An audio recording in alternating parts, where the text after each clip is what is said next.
the men and women merely players. They have their exits and their entrances.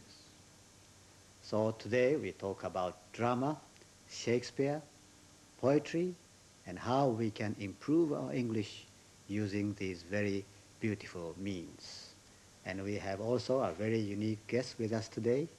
He is Mr. James House. Mr. House is one of the principal actors of Albion座, the only professional English-speaking theater in Japan.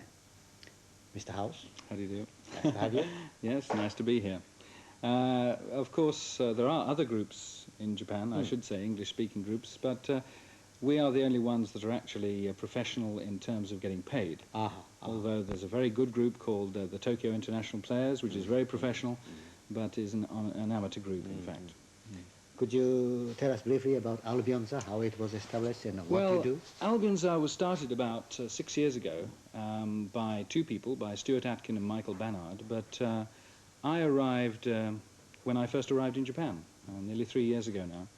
And the group is basically concerned with rewriting famous pieces of literature for presentation on the stage.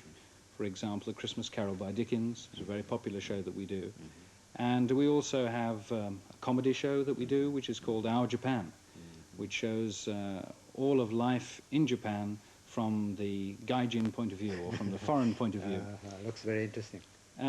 Yes, you saw at the beginning there two gokiburi, and there we are. And we are often considered the gokiburi group of Japan, I think. So you laugh at us, the Japanese life. Oh, I don't think we laugh at you. I think we laugh with you. And I hope you laugh with us. We make fun of ourselves. There I am as an Englishman making fun of Englishmen. So we make fun of everybody. That's our policy. You have play regularly? Yes, we do, almost every weekend once the season starts.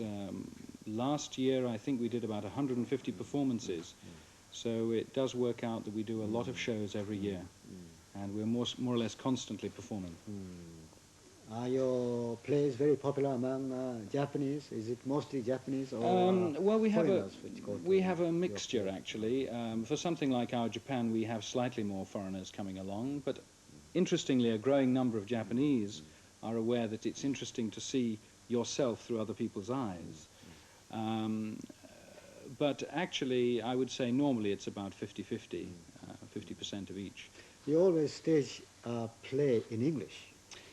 Yes, except for Our Japan, which we call Waga Nippon, which has a smattering of Japanese in it, because we play Japanese characters.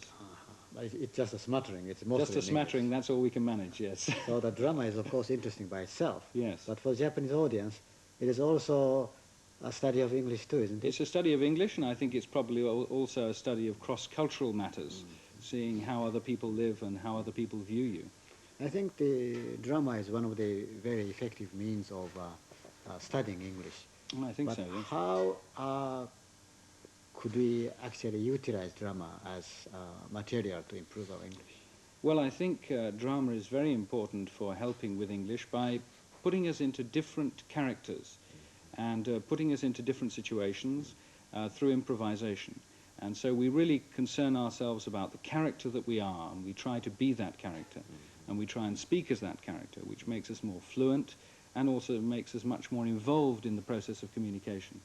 So I think from that point of view, it's very, very important. So you don't always have to act by yourself. You just read the drama and enjoy. Well, I think not only read, but I think you can actually do it without a script. I think if you give somebody a situation, something we call role play, and we say, right, you are an interviewer on NHK and you are a person being interviewed, you can create an improvisation where you have to use English. So you're still acting in that situation too. But of course you can use written drama. We've done all kinds of things with drama at Albion座. We also, not only do we have Our Japan, we also have productions of Shakespeare, which we adapt and do our own particular way.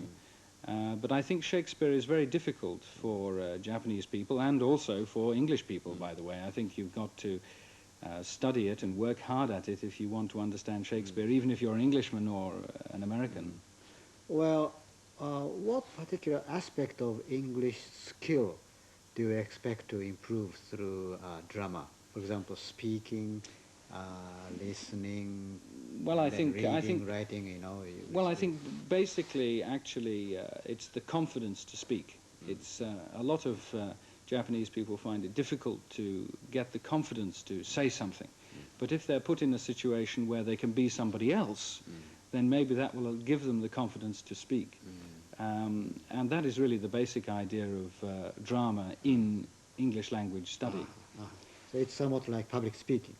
Somewhat like that. Speak and act in Yes, front of others. Yes, except that you can also respond in drama, of course. When somebody says something, then you say something, and then they say something. So there's a kind of hit and movement kind of situation that you get in a dialogue, which you don't get in public speaking, of course.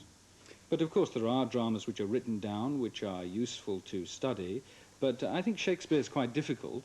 I think something like Osborne, for example, is more approachable.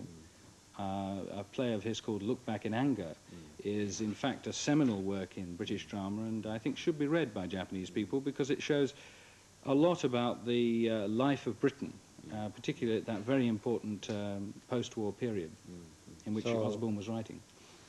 Although Shakespeare is interesting, it is very difficult, so do you think you would better pick up one of the modern dramas that reflect the actual society, whether it is British or American? I mean, I personally love Shakespeare, and I lecture on Shakespeare, and I read Shakespeare, and I love it, and I get very involved with it. And if I think Japanese people are particularly interested in Shakespeare, I think they should do the necessary study to understand it, and then they can go to plays. Sometimes, for example, the British Council brings over plays to Japan, and recently we had Macbeth here, which I reviewed for the Asahi Evening News. And it's useful to go to these productions, but I think first of all you have to study it a little bit so that you understand it more. Could you give us a few more actual modern plays that we can read and play and then benefit? Well, of course there are a lot of them, but I'm thinking particularly now maybe of Death of a Salesman, which was recently produced by the Mingei Theatre Group here in Japan, in Japanese, but you can buy it in English, of course, and by Arthur Miller.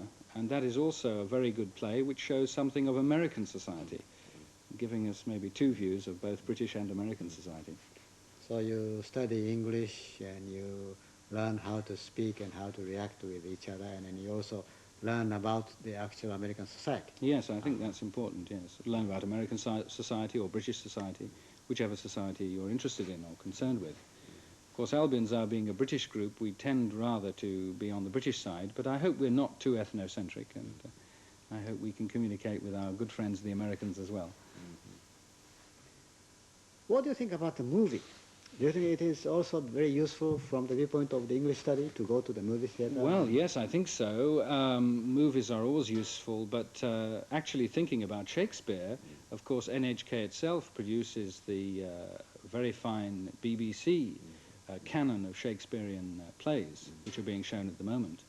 And one of the plays which has most recently been shown on Japanese television is Coriolanus. And this is a very fine play, which is also being shown at the National Theatre in London. And if any Japanese people viewing go to London, I strongly suggest that they go to the National Theatre. It's a wonderful building. It has 3 theatres, a proscenium arch theatre, kind of traditional theatre. It also has a kind of circular theatre called the Olivier Theatre, named after the very famous actor Lord Olivier, of course. And it also has a small experimental theatre in the basement, which is very exciting space, and lots of interesting things are done there. Well, I like Shakespeare very much too, and Shakespeare is very often quoted in daily conversation among Britishers or Americans, or very often quoted in speech and so forth. You quote it yourself sometimes. Yeah, but definitely it is difficult. Could you give us some advice how the ordinary young Japanese can start enjoying Shakespeare? Well, start enjoying Shakespeare, yes. I think study is important. If you're talking about quotations, what sort of quotations you could use in general conversation, I think there are quite a few. I mean, for example, there is brevity is the soul of wit, which is a very well-known quotation. Of course, we have to be or not to be, which you can change into lots of situations, you know, to work or not to work, or something like that. There are others too. The play's the thing. I'm trying to think of some others now. To the manner born, which means that you are used to this kind of high class of living, and various other quotations which can be used. But to read really Shakespeare's work, ordinary dictionary is not usually enough. You have to have well, particular dictionary. Yeah, I would very strongly suggest the use of the Arden Shakespeare editions. These are produced by Arden. It's a particular publishing Is it some sort of group. adaptation to modern language? No, it's not, but it's the actual words of Shakespeare, or as many of them as we have, but it has lots of notes on each page, so that if you're not sure of something, you can look down at the bottom part of the page and find the answers. So something like that would be very useful if you want to study Shakespeare. And also watch the NHK productions. It's very important. Well, I very often think that they should learn Shakespeare more often in, for example, in university English classes. After they graduate, there will be lots of business English, practical English. They'll have more than enough of them. So at least when they are students, I guess they should learn more through literary works such as Shakespeare. Yes. Shakespeare is quite extraordinary because we've just been finishing a series of lectures on King Lear. King Lear is perhaps one of the finest plays in Shakespeare. And after you've finished King Lear, you're intellectually exhausted and you think, what can possibly follow this? And then, of course, we start working on Coriolanus, and we find here's a tremendous fund of interesting thought and words and so on. So one gets excited about the next play. So Shakespeare is quite extraordinary in that way. Yeah. He can get you very excited. Yeah, it is often said that Shakespeare is a poet with 1,000 hearts. Yes, I think that's very true. Yes. He knows every aspect of human emotion and human life and so forth. But certainly Shakespeare is one thing, but as you mentioned, it is difficult. And also Shakespeare's works are all poems in a way. So I think this poetry is another very effective and enjoyable means to study English. Yes, indeed. And how do you think we can improve our English through poetry? Well, I think there are many ways, but I think particularly listening to poetry. We do a lot of poetry at Alubion座. We have a poetry series where the poetry is read and performed, and I think that's very important. But I think also reading it yourself is very, very important, to give you the feeling of rhythm, alliteration, rhyme, and so on. This is very important because this gives you the feeling of the language. Language is also music, it's movement. It's not simply a mathematical formula, which I think sometimes many Japanese people think it is. So you think this rhythm, to pick up the rhythm, is the most valuable aspect of I think it's one of the very poetry? valuable aspects because, of course, the Japanese rhythm and English rhythm are totally different. And to attune your ear to the rhythm of English, I think you need to study poetry. I think that's very useful and very helpful. Very often, however, many Japanese people, students, think that poetry is too remote, I think, to study English. They always think that, well, I would like to be able to speak English in a daily conversation, talk about business or economy. Poetry may be interesting, but it's not very useful. That's usually how they think, and they do not really appreciate the value of poetry. Well, I think the value of poetry is not easy to immediately appreciate. It's not an easy thing, as Shakespeare is not easy. People who want to learn English conversation in 3 weeks obviously are not interested in Shakespeare or poetry. But I think it's very, very important if you have a deeper interest and concern with the language, and with languages generally, not only English but other languages too, French or Italian. They have their own particular rhythms, and you have to feel those rhythms when you're learning the languages. Well, there are many poems too, from the old ones, Chaucer, Milton, And These are very difficult. That's right. And then very modern ones, and modern ones are sometimes very abstract and very, really difficult to crack. So which particular period or which particular poems do you recommend? Well, I think that the Romantic poets are very important. And I think these poets have been given a great deal of exposure in Japan, and quite rightly, because of their rhythmic qualities. And also they're not too intellectually demanding, which some of the other poets are. So what poems or the poets do you mean by romantic? Well, I'm thinking particularly at the moment of Wordsworth, which of course is very popular in Japan, and the Daffodils is perhaps one of the most popular poems. I understand it's almost required reading in high schools. Yeah, I remember I studied that in the high school English. So could you recite it and show them how beautiful it is? Well, I'll try. The Daffodils.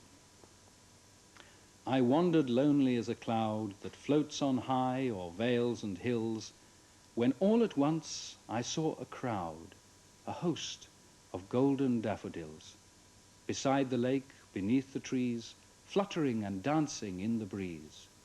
Continuous as the stars that shine and twinkle on the Milky Way, they stretched in never-ending line along the margin of a bay. 10,000 saw I at a glance, tossing their heads in sprightly dance. That's first half of the poem. That's right. Yeah, it's very beautiful. That's about what? That's well, what poem is basically it's Wordsworth's reaction to nature, which of course is something that he was very, very concerned with, and he lived in a very sort of natural part of England where he could view nature, and this was one of his great concerns, and indeed the concerns of the Romantic poets. The interaction man and nature, and also man, nature, and spirit, or a higher form or a higher being. It in terms of rhythm, it is. I wandered lonely as a crowd that floats on high o'er vales and hills. It is weak, strong rhythm, right? It's so-called iambic. Iambic, yes. Meter. It is. I guess it is the most typical of the English verses. That's right. Except that if you notice the way I read it, I didn't stress it too much. I think if you stress you stress the stress and you leave off the weak stress and you make it too strong, it becomes rather mechanical. So I like to sort of flow it and ease it and make it much more natural, much more like a river flowing than steps going down.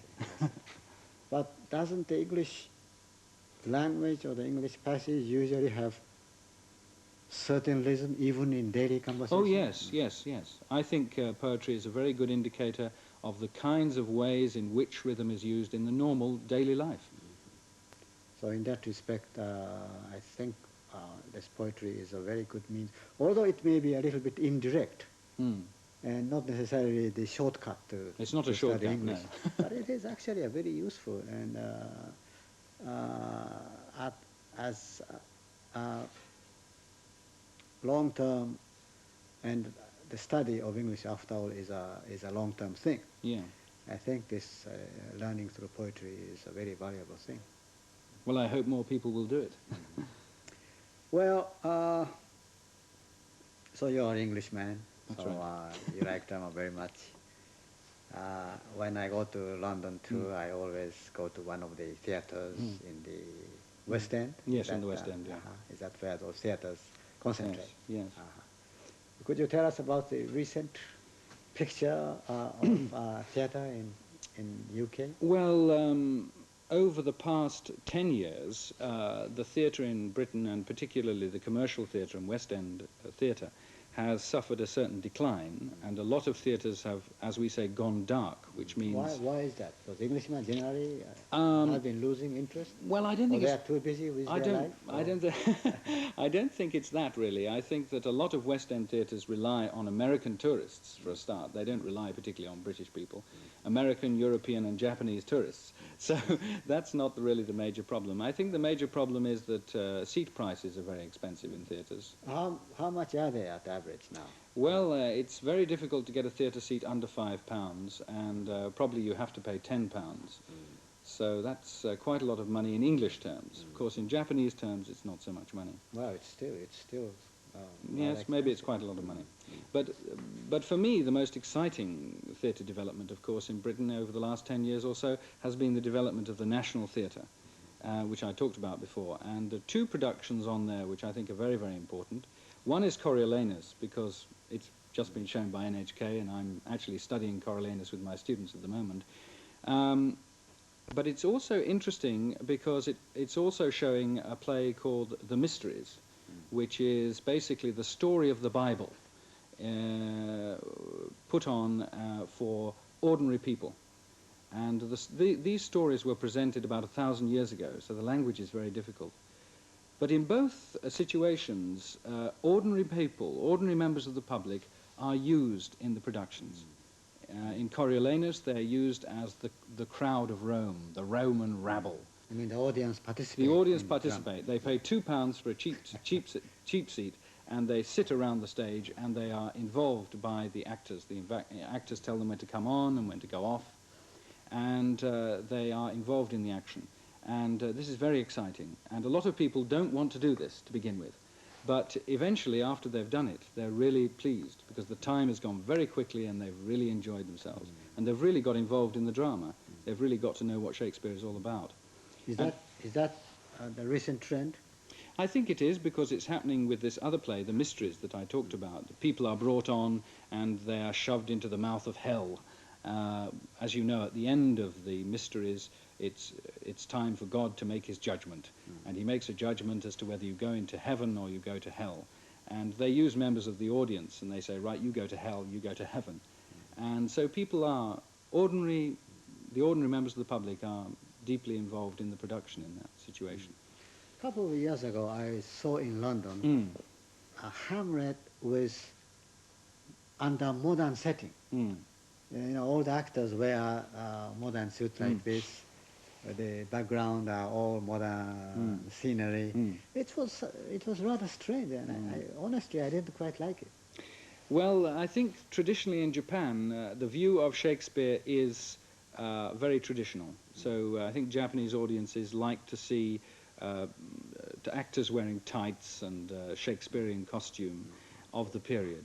And indeed, the latest show that I went to see by Subaru, which was a production of Hamlet, they all wore the kind of typical Shakespearean dress, which in Britain we think is a little bit passé now, not very often used. So this to play the old play under modern setting is also another trend? Well, I think not only modern, but other periods as well. The Jacobean period is very popular, which is just after the Shakespearean period. And a lot of directors, particularly the BBC directors for the BBC Shakespeare, choose that period because they can avoid wearing tights, you know, they can wear some kind of trousers. You mentioned this National Theatre. Is that run by the government? Is it funded by the government? It's not run by the government, thank goodness, but it is supported. It is supported by the government, and they do provide money through the Arts Council, which is a kind of Ministry of Arts. Well, not quite, but anyway, sort of. And they provide the money for all the productions. I think that the British people like drama very much, and drama or the theatre plays a certain role in their daily life. Yes, I think so. I think particularly amateur drama. People like to get dressed up and perform plays, and there are lots of amateur groups all over Britain. And thousands of people every day are getting dressed up and playing parts in the theatre, just for fun, just because they enjoy it. I suppose most people have rather boring lives. They have no way of getting out of their boring routine, and this provides them with a wonderful opportunity. Having lived in Japan for some years, how would you compare the love in drama between Japanese and the Britishers? Well, that's very difficult to say in a few moments, but we only have 30 seconds to go. All right, well, I think Japanese people like museum theatre much more. They like to see the form of theatre. They like to see theatre set in a particular way, whereas British people are more concerned with the flexibility and modernity of drama, I think. Acting, So, yes. well, Mr. House, it was very enjoyable. We enjoyed acting like this, and I guess we convinced our audience to enjoy drama and poetry more and improve your English, particularly the sound and rhythm of it through poetry and drama, and I'm sure you will make a good advance.